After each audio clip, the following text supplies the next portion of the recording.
you have multiple drafts coming up at multiple different draft positions and you don't feel like shifting through a million different videos to figure out your draft strategy for each pick, well, if that is the case, don't look any further than today's video, because in today's video, we'll be talking about picks 1 through 12 and the best draft strategy with a mock draft for every single position. But before we get on into things, I would like to talk about some basic draft strategies that I employ in most of my drafts and in most of the drafts that you will see in today's video. The first strategy that I like to talk about here and that I like to use is the hero running back / double hero running back strategy. In hero running back, you will draft one running back in the first 3 rounds to be your hero running back, and then after that, you're going to hammer in on wide receivers as well as a tight end or a quarterback, and in some cases, you can draft both. Then around round 7, round 8, you start drafting more running backs that you can cycle in to that running back 2 role. For the double hero running back strategy, it is very, very similar, but instead of drafting 1 running back in the first 3 rounds, you just draft 2 in the first 3 rounds. Another strategy I like to utilize is drafting a top 6 quarterback when they fall to the value I want. I don't want to draft Josh Allen in the 2nd round, but if I see Lamar Jackson or Kyler Murray in the 5th round, then I am very happy to draft them as long as the value is correct, because if I don't draft one of those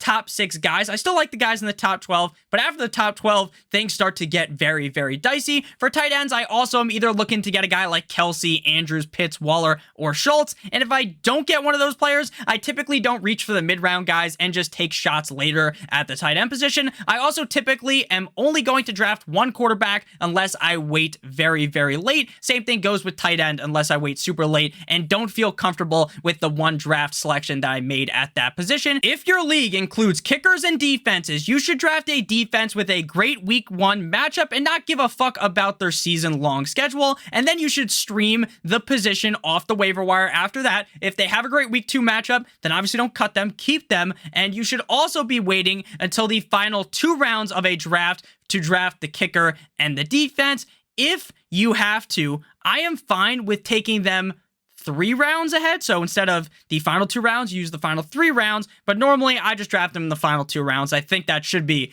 the good rule of thumb you use.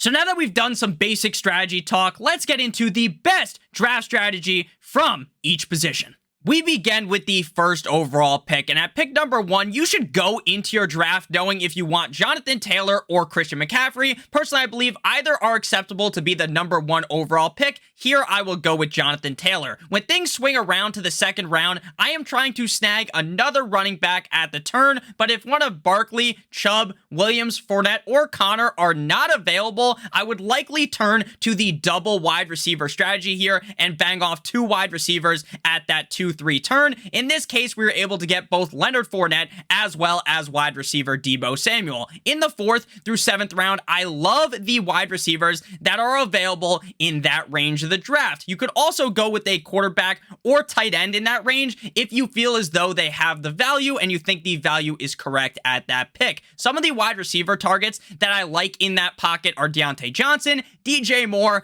Adam Thielen, Jalen Waddle, Allen Robinson, Michael Thomas, Darnell Mooney, and Drake London. After the 7th round, if I still do not have a quarterback like in this example, I will make sure that I secure one before the quarterbacks fall off of a cliff. If Lance is going to fall to me in this range every single time, to me, he is an automatic smash pick. I went with Lazard in the 8th, but if you're a little bit more nervous about the running back core that you have drafted so far, you certainly can replace Lazard with a running back that goes around Lazard. Since I did not go running backs in round 8 or 9 and have not drafted one since the 2nd round of the draft, I am now looking to get some pieces at the running back position to fill in for me. Going with Dameon Pierce in the 10th, a running back who I really like for the Houston Texans, so I think could be the number 1 running back on their team all season long. I like Jamal Williams as a safe bet in the 12th, and then Isaiah Pacheco in the 15th, who I really believe is going to skyrocket up draft board soon for the Kansas City Chiefs. I filled in the other picks with more wide receivers receivers, as well as a tight end that I believe is being slept on right now in Robert Tonyan, just coming off the pup. I think his ADP might shoot up all the way up till the 10th round. If you are not as comfortable with Robert Tonyan, you might want to draft another tight end that you can go ahead and do that as well and replace that with one of the wide receivers. Same thing goes if you want to be a little bit more deeper at running back. You can certainly draft another running back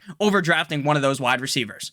Moving to pick number 2, this pick is very obvious to me. Assuming Jonathan Taylor went at the 101, I am drafting Christian McCaffrey. I know he may have burned you in the past, but we are trying to win our league. We're not just trying to make the playoffs. We're not just trying to finish in 6th place. We want to win our league, and if Christian McCaffrey is healthy, he is certainly a league winner. When things swing back around, it is pretty evident that I want to just utilize the hero running back strategy here. So instead of taking Leonard Fournette, which I think is also a fine move, I'm going to grab a grouping of Evans as well as Keenan Allen at the wide receiver position. I would have been fine selecting any wide receivers in that range as well, like Deebo Samuel, Tyreek Hill, T. Higgins, or A.J. Brown. Rounds 4 through 6, I start hammering wide receivers pretty similar to what we saw in the last draft with pick number 1. I am a humongous fan of Courtland Sutton this season, but I ultimately decided to go with Waddle, A-Rob, and Michael Thomas. Thomas to many may be a big risk since they haven't seen him play over the last couple of years. Really, he hasn't played all that many games, but I've already drafted 4 capable wide receivers ahead of him, so that risk that I am taking is heavily mitigated by where I am getting him, and I really do think that it wouldn't surprise me at all if Michael Thomas finished as a top 3 wide receiver in fantasy football at the end of the season, and I also believe that you guys should draft more risky as the draft goes on. The 7th round comes around, and I start to feel that the quarterback position is starting to thin out, and there is a chance that I can miss out on a Dak Prescott, a Russell Wilson, a Tom Brady, a Trey Lance, and they may not end up falling to me. So I pull the trigger on Dak Prescott, who I believe will be more consistent this year when compared to last season. Now that I only have 1 running back through 7 picks, I start to smash the draft button on my favorite late-ish round running backs. My picks were Rashad Penny, Ramondre Stevenson, as well as Dameon Pierce, but I also would have been happy to draft Chase Edmonds, Cordero Patterson, or Darrell Henderson in that range as well. Eventually, I was going to need a tight end, and I talked myself into Kmet potentially having a large target share in Chicago because outside of Darnell Mooney, they don't really have a clear number 2 target, so I do like Cole Kmet a bit in the later rounds. Then I snagged some wide receivers in DJ Chark, Alec Pierce, and Isaiah McKenzie, as well as drafting running back Trey Sermon. I think that Trey Sermon is going far too low right now, as he could be the number 2 running back behind Elijah Mitchell, and we all know that the San Francisco 49ers use that hot hand running back approach. So if Elijah Mitchell struggles early on, we could see Trey Sermon have a grip over this backfield. If you also wanted to draft another running back instead of one of those wide receivers, that is perfectly acceptable as well. Next, we move to pick number 3, and this is the last pick before I normally consider going with a wide receiver. If you want to take Justin Jefferson or Cooper Kupp, then go ahead, right? I'm not going to judge you at all, but personally, if I was the number 3 overall pick in a redraft league, I'm going to go with Austin Eckler, who I believe could be the running back number 1 at the end of the season. Over the last couple of months, some people have been trying to galaxy brain themselves away from Austin Eckler, but at the end of the day, I believe he is one of the most talented running backs in the NFL. I think he is one of the couple of running backs that could get 1,000 receiving yards as well as 1,000 rushing yards. When things swing back, I am instantly looking to see if there is any running back value. If this was a running back heavy draft, then I would have went wide receiver, but Aaron Jones was there, and I think that he will see a huge target boost with Adams gone, so I smashed the draft button on Aaron Jones. In the 3rd, since I already had 2 running backs and didn't think this needed to be a robust running back draft, I decided to take Deebo Samuel, who is quite the polarizing player this season, but I think he's going to be just fine with Trey Lance. I think people are over-exaggerating the quarterback change a little. Again, I already have 2 running backs and hate, like capital H-A-T-E, the running backs going in this range like Josh Jacobs and Antonio Gibson. So I go wide receiver with DJ Moore, who gets a humongous quarterback upgrade this season. In the 5th, I am either going to continue drafting wide receivers, get a tight end, or go quarterback here. I lean with Lamar Jackson, who I believe could be the quarterback 1 at the end of the season and looks great. Adding over 10 pounds of muscle in the offseason is very clear that his deep ball looks a lot better based upon everything everything I've seen in training camp. After this, I continue to just avoid that dreaded running back dead zone. I still do not mind certain guys in that range, like Clyde Edwards-Helaire or Kareem Hunt, but I feel like they go a little bit early in some drafts, and that resulted in me just going with Juju and Rashad Master Bateman. While I didn't list Juju in that grouping of players that I liked earlier on, I want to get pieces of good offenses, and I want to get a wide receiver that could be the #1 wide receiver on a team that is as great as the Kansas City Chiefs, and I also think it is important to diversify your players over multiple drafts. So if you're going to do a bunch of fantasy drafts like we're doing in this video, you don't want to just take the same fucking players every single time, because if one of those players gets hurt, they are going to be the downfall of your team. And what if those players aren't good? It's not like you're going to be right on 100% of the players in these fantasy football drafts. In the 8th round, I stopped spamming the wide receivers to either draft my 3rd running back or tight end. Since I'm pretty high on Zach Ertz this season, I decided to take him and wait a few picks for my 3rd running back. My 3rd running back ends up being Chase Edmonds, followed up by Nyheim Hines in the 10th. Sadly, I got sniped in the draft by Team 2 on Dameon Pierce. As you guys have seen, I love drafting Dameon Pierce, but Hines provides a lot of pass catching upside in Indianapolis. Head coach Frank Reich has really talked up Hines this offseason, so I am relatively high on him. In rounds 11 through 14, you can draft more running backs, but I found myself happy using this hero running back strategy, just drafting 5 running backs. In rounds 11 through 15, I go with Tyler,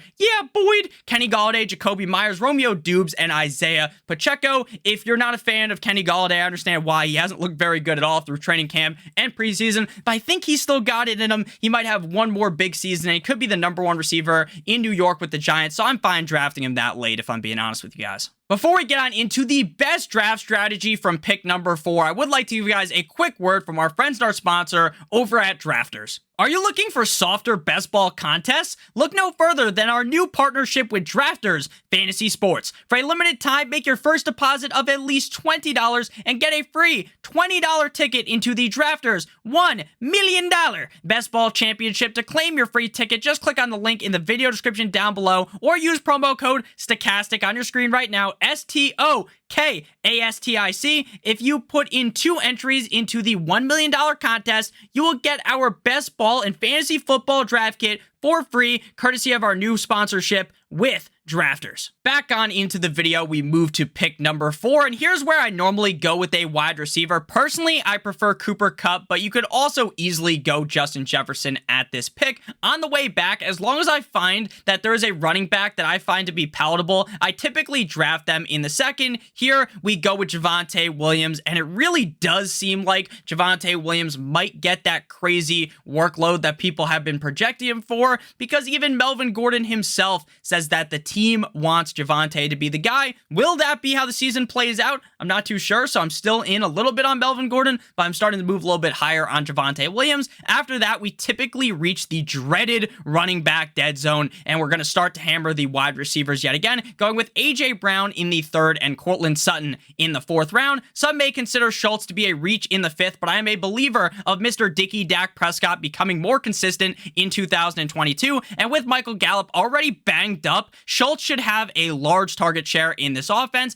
After that, we get to the 6.9. Very nice. And since I still feel we are in that range where the running backs aren't really worth the price that I'm going to pay for them, I keep going with the wide receivers. We go with Darnell Mooney and Hopkins. Hopkins is a player that is a steal in the 7th round. I understand that he's going to be suspended to start the year, but when you go wide receiver heavy like this, you can afford to have a guy like Hopkins sit on your bench, or in some websites, you can actually put him in the IR, and I really do believe that this guy could be a top 12 wide receiver in points per game. With Kenneth Walker banged up, Penny should start to rise up boards, and even when he returns, I love Rashad Penny. Dude was dominant down the stretch of last season, and with how late you can get him, it really does mitigate the injury risk. In the 9th, I really wanted to go with running back, but ultimately I decided that the quarterbacks were going to be not so hot if I waited till next round, so I went ahead and drafted my boy Matthew Stafford. In the 10th, I liked Darrell Henderson, but I felt like Hines would fall, so I shot for another upside wide receiver in MVS who could be the #1 wide receiver in Kansas City. He should also get a boost from Hardman being injured,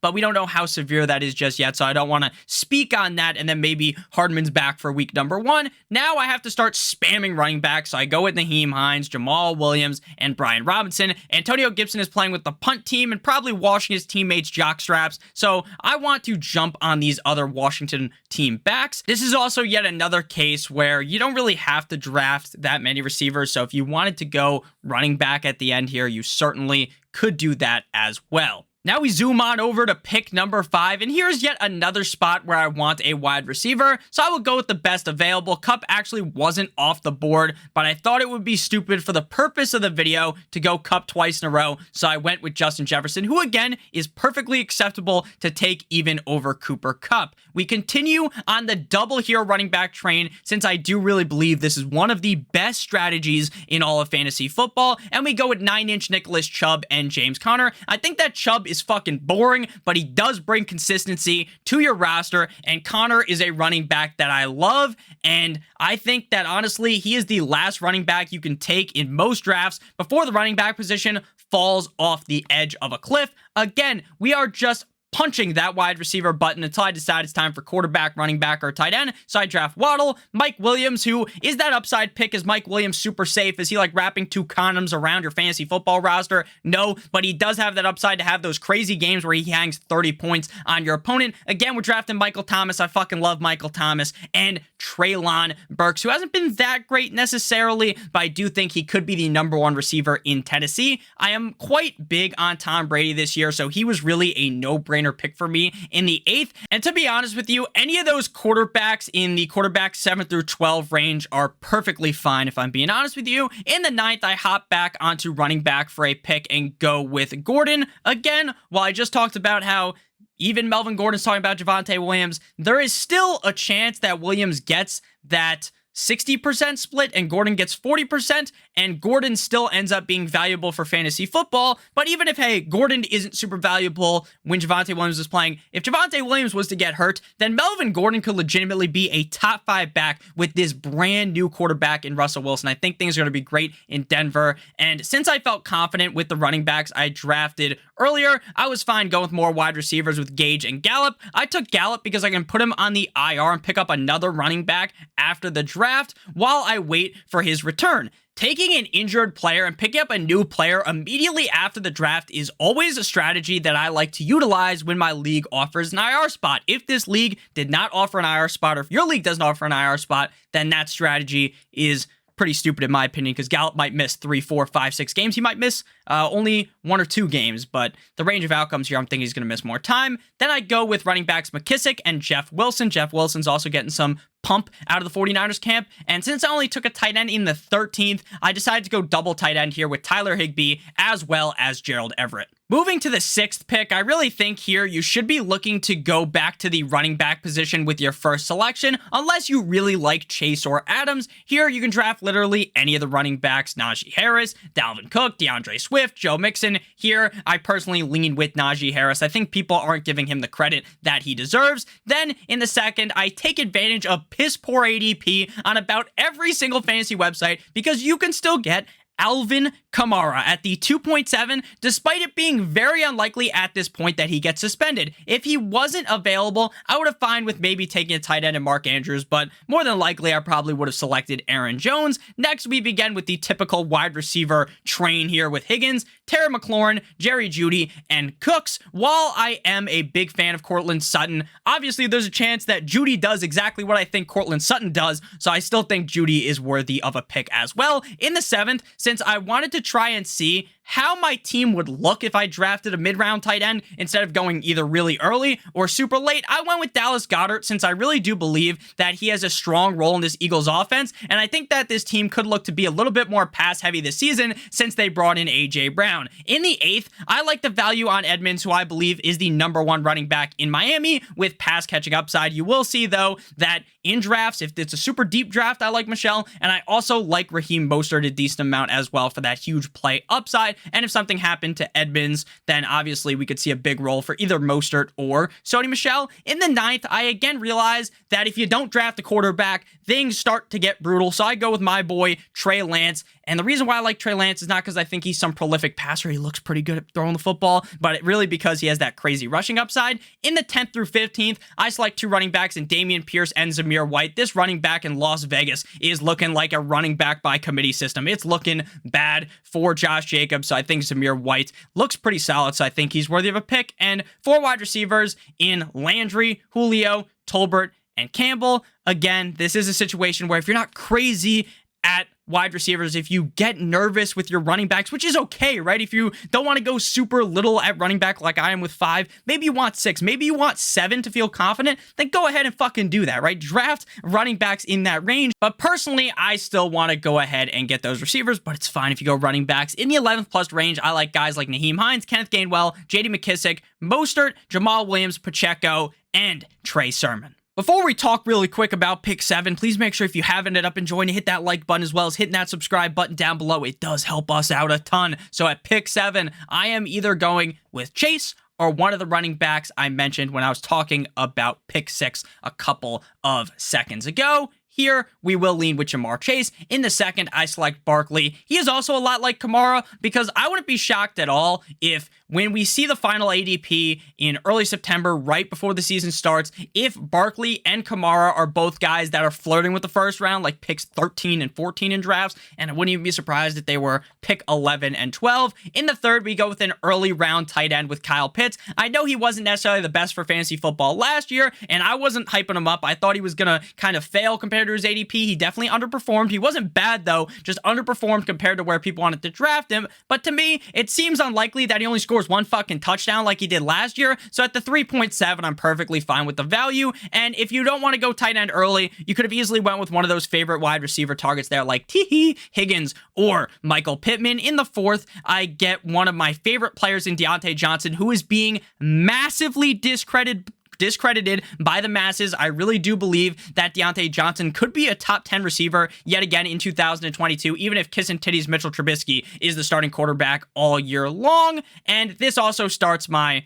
4-round wide receiver run, going with Amari Cooper. If I'm being honest with you guys, I don't love him, but I wouldn't be surprised if he has a crazy target share in Cleveland because he is the clear number 1 guy. So I figured, you know what, in at least one draft, I want to get him because I think he does have that upside. So you know what, it is what it is. I took him. In the 6th, I go with my boy Adam Thielen, and in the 7th, I shoot for the moon for that moonshot with Gabe Davis, who we saw in the Kansas City Chiefs game. We know he's fucking good, but will he be able to do that consistently? We shall see. Obviously not score a million touchdowns like he did against the Chiefs, but you get what I mean. Can he be that clear number 2 receiver consistently all season long? Now that we are in the 7th round, it is apparent that I need running backs, that I need to start drafting running backs. So I draft 4 in the 8th through 12th round window with Penny, James Robinson. Now, James Robinson's a little bit banged up, obviously, right? Because he had to repair his Achilles at the end of last season. So I'm not saying that he's a lock to play week 1, but if he does play this season, which he's going to, I think James Robinson could really cut into the role of Travis Etienne. I like Darrell Henderson as well, and Kenny Gainwell. And then we also took Robert Woods in that range. I know I did just talk about Treylon Burks and how I think he could be the number 1 receiver, but it's also pretty easy for Robert Woods to be the number 1 in Tennessee. Since I waited on quarterback, I decided to select Matt Ryan. He is my favorite quarterback in that range. You also, if Jameis Winston falls, I like him a ton as well. I think Matt Ryan will have a big bounce back season this year. I also drafted 2 wide receivers in the 14th and 16th. I probably sound like a fucking broken record, but again, if you're scared about your running backs, just draft running backs there as well. That's perfectly fine. Now at pick 8, we hop back onto the running back train by selecting DeAndre Swift. Swift stated yesterday that he wants to get 1,000 rushing and 1,000 receiving yards. You add those together, you get 2,000 yards on the season, which is possible, and I've talked about how I think he could do that, and even he believes he can do that. Does that mean that he's gonna do it? Of fucking course not. Obviously, a player's gonna be positive about himself, but it is definitely in the range of outcomes. When things loop back around, I'm trying to get Kamara as often as possible. To be honest with you, in the 2nd round, he's just a real easy pick. I think Jameis is going to give him the ball a decent amount. We enter the wide receiver spam zone here, but this time we sprinkle in Hollywood Brown, who I like to start off the season. I think he's going to fall off when Hopkins returns. Maybe I'm wrong, though, in Hollywood. That connection from back in college with Kyler Murray pays off, and maybe Hollywood Brown just dumpsters fucking DeAndre Hopkins, he ends up playing amazing. Maybe that's possible, but I think that Hollywood Brown is going to ultimately start to fall off after that. But with the wide receiver core that I have, I'm fine doing that. And here I reached for Rush in the 7th, which I don't love doing. I don't love reaching for quarterbacks, and I probably could have gotten him in the 8th, but sometimes you have to reach for a player that you want. I really think Russell Wilson should play really good this year in Denver. Next up, I draft Lazard for the super high upside, and then I start going on that running back barrage with Ramondre Stevenson and James Robinson. Stevenson is getting pushed up aggressively by every single beat reporter I've read out in New England. They're basically giving him some autofellatio without actually, doing it. They're just typing about it. And I really think he's going to have a solid pass catching role in this team. Damian Harris, the lead back, the quote unquote lead back on the team, has fucking stone hands. So you would think that Stevenson would get a solid chance. And Robinson is a bit of a risk considering he suffered that Achilles injury again, like I said earlier. But it seems like he's progressing at a good rate and literally could end up playing a week number 1. Then I reached that point where, again, I didn't go early on tight ends. Now it's like, shit, I got to get a tight end that I kind of like, and I do like Hunter Henry.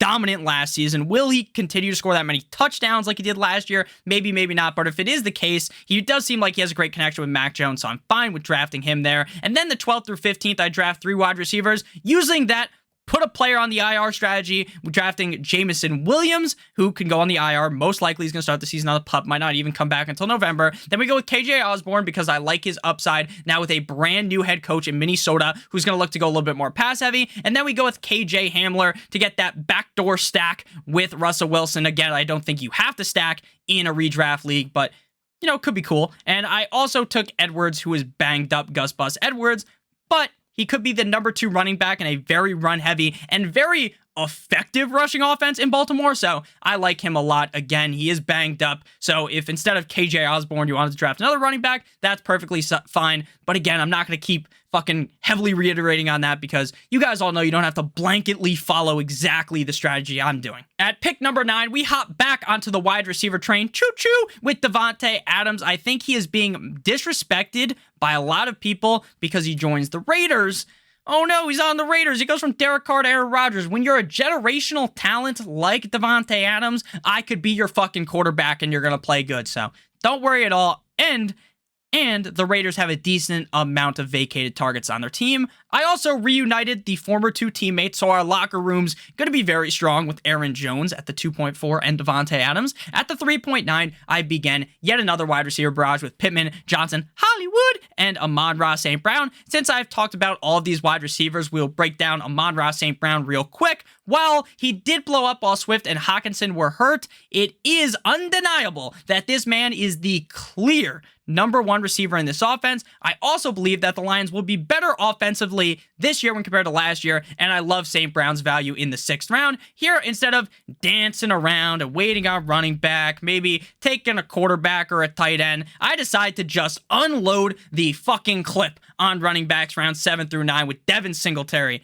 Damian Pierce, and Rashad Penny. While I don't have Carr ranked inside my top 12 quarterbacks, again, you kind of have to take a quarterback before things get really, really scary. While I talked about me liking Matt Ryan, it's not like Matt Ryan's a lock to be good. I think if Derek Carr isn't good, then this is a real bad look for Derek Carr, and we get that stack with Davante Adams. Again, you don't have to stack in redraft, but it's certainly a plus. It doesn't hurt. So then I took Pickens in the 11th, and I do actually believe that you can take 2 receivers on the same team as long as you're not taking them right next to each other. There's a decent gap in ADP between Deontay Johnson and George Pickens, so I think that is perfectly acceptable. In the 12th, I took my final running back, and in the 13th, I utilized my drafted injured player strategy, yet again, with Odell Beckham Jr., but if you don't have an IR spot, don't fucking draft Odell. It's a waste of a spot, and since I waited on tight end, I decided to select 2 with upside in Hayden Hurst and Robert Tonyan. Moving to pick number 10, I really love that double running back start with Mixon and Swift. This easily could have been a combination of Najee, Kamara, Jones, and Saquon as well. In the 3rd, I feel like Higgins was a must-draft player. The upside there is immense in Cincinnati, especially with an upgraded offensive line. I understand, Nick, you drafted Mixon and you also drafted T. Higgins. Drafting 2 teammates like that, they play 2 different positions. This is going to be one of the better offenses in the NFL. It's fine. Don't worry about that. In the 4th, I broke my do not draft the player in the dead zone running back rule by taking ETN. To me, ETN has a wide range of outcomes. But if he does hit, the ceiling is so high, so I said, fuck it. We're going 3 running backs in the first 4 rounds. Normally, I don't do that. We're getting a little robust here, and that pass-catching volume could really be his, and we saw last year, Trevor Lawrence loves to dump the ball off. He was the #1. They were the #1 team in terms of dump off to the running back rate, so it would make perfect sense for ETN to catch a bunch of passes. In rounds 5 through 8, I went with wide receivers, but got a little bit different here with London and Ayuk compared to the other drafts. I love what I have seen out of Lance and Ayuk in camp, so it was a no-brainer to link them together with my 9th round pick. London is banged up right now, but I do not believe that this injury is very serious, and I think he could see a crazy amount of volume in Atlanta. Besides Kyle Pitts, like who the fuck else are they going to throw the ball to? Bryan Edwards, Olamide Zacchaeus. Are they really people that are worrying you about Drake London? Probably not for me. So I like Drake London a ton. In the 10th, I decide to go with Pat Freiermuth, who I believe strongly in compared to his ADP. I think Pat Freiermuth is being heavily slept on by a lot of people. I understand Pickens, all the hype about Pickens. They got Deontay Johnson, who I love. They got Chase Claypool, but Freiermuth could be a touchdown monster in this offense, regardless of who the quarterback is. Then we go after our typical running back targets of Henderson and Pacheco, while mixing in some upside wide receivers in the last 5 picks. Rondale Moore possesses large upsides in the absence of Hopkins, and the team's really looking for Rondale Moore to show off this year. Dubes could be a top 2 receiver in targets in Green Bay, and Crowder could be the #3 target, people like McKenzie, but don't forget about Crowder, man. He's still there, and he could be the #3 target in Buffalo, and when they have that crazy-ass game, maybe it is just Crowder who has that crazy game. At pick 11, just like with pick 10, you could easily just close your eyes and pick 2 running backs there, double hero running back strategy. But I wanted to do something a little bit different since we just did that at the last pick. So we're going to go with Stephon Diggs in the first and Travis Kelce in the second. For me, it is very difficult to not go with Kelce in the second when he falls to me because of how much a positional advantage a tight end like Travis Kelce, who, while I like taking those shots on Sky Moore, MVS, Juju, because the amount of upside they have is fucking crazy. We actually know who the #1 target on that team is, and it's Kelce. So, to me, I think Kelce is definitely worthy of pick in the second round, but he's getting old. Fuck that narrative, man. I think Kelsey's going to be just fine. In the third, I selected Breece Hall. I probably could have went 0 running back with this build, but I think Hall could be a solid running back too. I understand he's my running back 1, but he has that upside. I just don't really think he's going to reach that. Rounds 4 through 6, I went with 3 wide receivers who are part of the same band of players that I continue to target with Michael Pittman, Brandon Cooks, and Darnell Mooney. I know Brandon Cooks isn't on the greatest Houston Texans team, but Cooks just prints 1,000-yard seasons regardless of what team he's on and regardless of what quarterback he has. So I like Cooks a ton. In the 7th round, I went with Cordero Patterson. I ultimately believe that while it is very unlikely that he does what he did last season, it would not surprise me if he maintains that running back 1 role in the offense and catches a bunch of passes and smashes his ADP. Now, he doesn't have to be a top 12 running back, but where he's going, I think he's pretty safe and has a decent amount of upside. And then after CPAT, I went with James Cook. I have kind of talked about taking Singletary. I really love Devin Singletary this year. I really think he's the #1 running back on this team.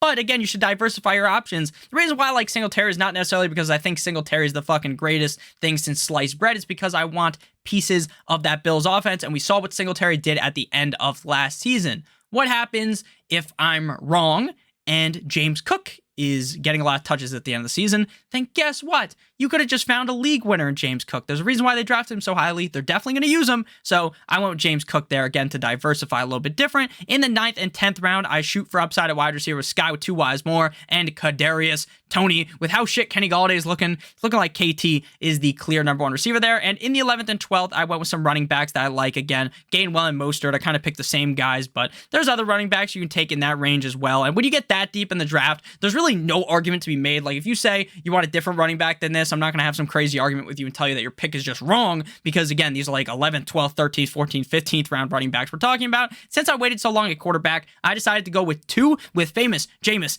Ida W. Winston as well as Ryan Tannehill. With my final pick, I took that deep shot from 3, Stephen Curry with San Francisco running back Trey Sermon. To close out the video, we go to the final pick of the draft, pick number 12. This is another spot where you could easily just go double RB, but for the sake of the video, going wide receiver and running back with CeeDee Lamb and Alvin Kamara. This is truly the year where I think Lamb goes crazy. There is no Amari Cooper. Michael Gallup's banged up. Come on, CeeDee Lamb, it is your time to shine. Rounds 3 through 7, again, I just start drafting the receivers because I really just want to keep avoiding this running back dead zone. I just don't love this range at running back. I think these are guys that aren't really going to be helping my team. So I'm going Pittman, Moore, Thomas, and Elijah Moore, double Moores. And Elijah Moore is very interesting because Zach Wilson's banged up. Maybe he returns and he looks worse than last season or like last season, then Elijah Moore will be a bust. But if he looks better than last season, then we could really see Elijah Moore flourish because Elijah Moore was very good even with Zach Wilson and Mike White playing quarterback. Like, things weren't that great. Hurts was the other pick in that range. I really like Hurts, and I didn't take him at all in this video, so I felt like I needed to take my guy, a guy that I really think could be the #1 quarterback with so much rushing upside that I had to get him in the video. I had to squeeze him in there. Rounds 8 through 11, we go straight running backs with Singletary, Pierce, Spiller, who's a guy I haven't taken yet, but I don't really like him. But if Eckler was to get hurt, then he's the clear handcuff, so that's why you draft him. And then Kenny Gainwell, who could be the #1 running back in Philadelphia. It's not like Miles Sanders is Barry Sanders or something, right? He's just Booby Sanders. He's not fucking Barry Sanders. So he doesn't clearly have the #1 running back role in that offense. In the last draft, you guys saw me go with that double quarterback strategy since I waited so long at the quarterback position. So this time we did something a little bit different. We waited so long at tight ends. We drafted 2 tight ends, and then we closed out the draft with Sammy Watkins, who, while I don't think is going to be really that optimal in Green Bay, you want to take shots on good offenses with open targets to get, and Sammy Watkins certainly could fill that role, and he's a veteran. And then we have Eno Benjamin, who is the handcuff for James Conner, in my opinion, who I think is a solid pick as well. So thank you guys for watching today's video. I know this was a bit of a long one. It wasn't super long, though, like the Constitution, trying to read that, but it was pretty long. So if you did end up enjoying, you made it this far, hit the like button, hit that subscribe button down below. I love you guys so much. Make sure you check out Drafters Fantasy. Links down below in the description for that. I love you guys so much. Hope you have a great rest of your guys' day. And as always, guys, good boy!